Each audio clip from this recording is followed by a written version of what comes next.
Hello viewers, praise the Lord. ஒரு புதிய மாதத்தில் உங்களை எல்லாரையும் சந்திப்பதில் நான் ரொம்ப சந்தோஷமாக இருக்கிறேன். ஒரு ஃபார்மர், அதாவது ஒரு விவசாயம் இப்படி தான் ஒரு வறண்ட நிலத்தில் போய் விளைய செய்யலாம் அப்படின்னு சொல்லிட்டு போகிறாங்க. சுற்றி இருக்கிறவங்க எல்லாரும் சொல்கிறாங்க, இதில் ஏன் விளைய செய்ய போகிறீங்க? இதில் எதுவுமே முளைக்காது, இது ஒரு வறண்ட நிலம், இதிலேருந்து எப்படிங்க விளைய செய்ய முடியும்? இதனால உங்களுடைய தேவைகள் எப்படிங்க சந்திக்கப்படும் அப்படின்னாங்களாம்.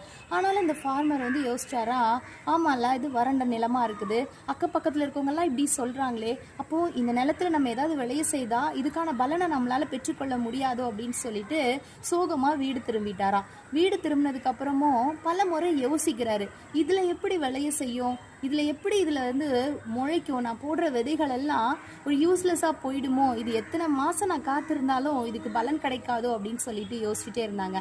ஆனா டக்குன்னு இன்னொன்னு அவர் யோசிச்சாரா, எப்படிப்பட்ட வறண்ட நிலமா இருந்தாலும் அதை விளைய செய்யறது கர்த்தர் தானே அப்படின்னு சொல்லிட்டு அனுதினமும் அந்த நிலத்துக்காக போய் அவர் ஜெபிக்க ஆரம்பிச்சாராம். அவருக்கு கொடுக்கப்பட்டிருக்கிற அந்த ட்ரை லேண்ட் மேல அவர் கையை வச்சு ஜெபிக்க ஆரம்பிச்சாரு.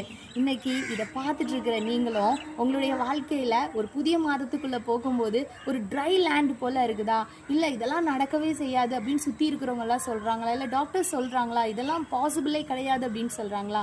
ஆனா ஆண்டவராக இயேசு கிறிஸ்து சொல்றாரு, எல்லாவற்றையும் அவர் பாசிபிள் ஆக்குவேன் அப்படின்னு சொல்லி இந்த புதிய மாதத்துல உங்களை பார்த்து சொல்றாங்க.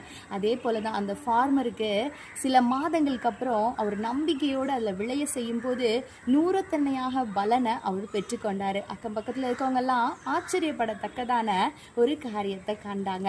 ஆமாங்க, ஏசாயா 43 அதிகாரத்திலையும் அழகா சொல்லப்பட்டிருக்கு, இதோ நான் புதிய காரியத்தை செய்கிறேன், இப்பொழுதே அது தோன்றும், நீங்கள் அதை அறியீர்களா? நான் வனாந்திரத்திலே வழியையும் அவாந்திர வெளியிலே ஆறுகளையும் உண்டாக்குவேன் அப்படின்னு சொல்லியிருக்கிறாங்க. ஆமாங்க, நம்ம ஆண்டவராகிய இயேசு கிறிஸ்து வனாந்திரத்தில் நமக்காக வழியை ஆயத்தம் பண்ண அவர் வல்லமை உள்ளவராக இருக்கிறார். இந்த நாளில் இந்த புது டேயை நீங்கள் ஸ்டார்ட் பண்ணிட்டீங்க அப்படின்னு சொல்லிட்டு சோர்வுகளோடு இருக்கிறீங்களா, கலக்கத்தோடு இருக்கிறீங்களா, அதை விட்டு வெளியே வாங்க.